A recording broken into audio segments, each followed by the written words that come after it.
So I'm going to take the perspective here that I'm talking to a cultural Marxist, to a social justice warrior, and even though we completely disagree about everything, I'm going to try to make an appeal to you.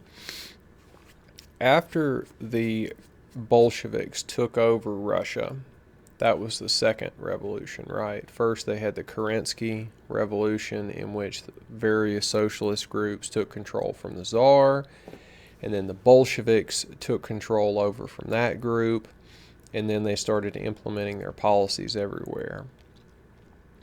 The Bolsheviks believed that economic disparities, like some people are rich and some people are poor, that all that stuff was due to exploitation. If you're a social justice warrior, then you believe probably the same thing. You believe that the fact that some people are rich and some people are poor is all due to exploitation. So a lot of people think about communism as being this like worker versus capitalist thing, but in Russia, which is the country I think where it was first successful and most successful, there weren't actually very many workers. Pretty much everybody was a peasant. So they had to adapt their philosophy. And the way that they did it was by going after prosperous peasants. So this is actually from a book I read, there were some peasants, let's say, and they had a brick house, and everybody else's house in the village was made out of wood. And they had 2 cows, and maybe the other people in the village only had goats or something like that. So the Bolshevists would come in there and they would confiscate all that property. They'd probably rape the wife and the daughter. And if they didn't shoot the father and the son, then they would certainly be deported to a labor camp in Siberia. Now, why would they do that to these prosperous peasants?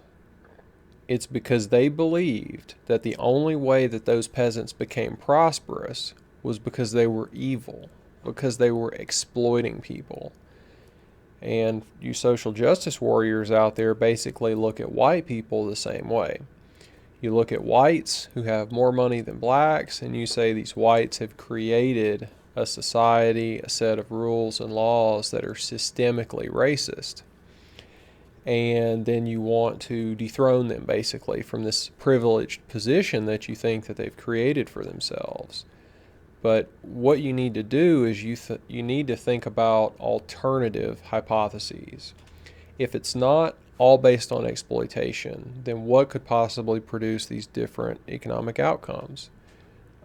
Is there any possibility in your mind that people might simply be better at things than others, that IQ might be real, that some people might work harder, they might have a longer time horizon and therefore save money rather than spend it?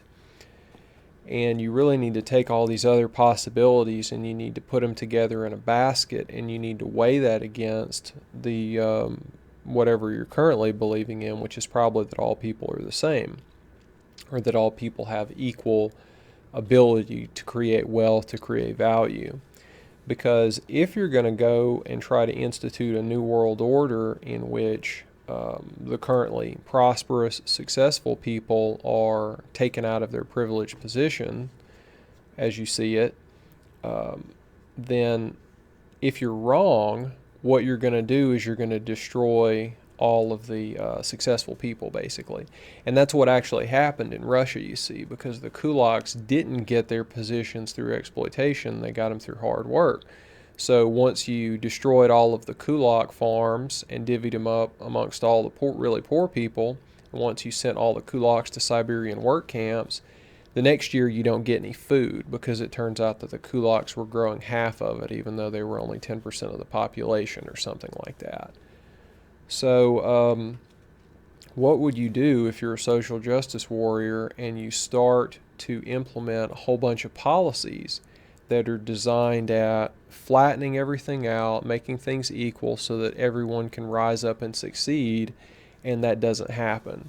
What happens when when a lot of black people achieve high political positions? Like, for example, they become the mayors, the city council members, they're running the school board, they're the principals, and all this other kind of stuff, and then the children continue to fail, or the crime rate goes up. What are you going to do? Are you going to double down and you're going to say that, in fact, the system is becoming more racist as these things happen?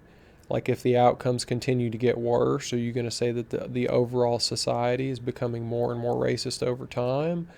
Or are you going to look back at your own positions and your own views and perhaps reassess them and think, maybe I'm not right about everything. Maybe there's some other stuff going on here.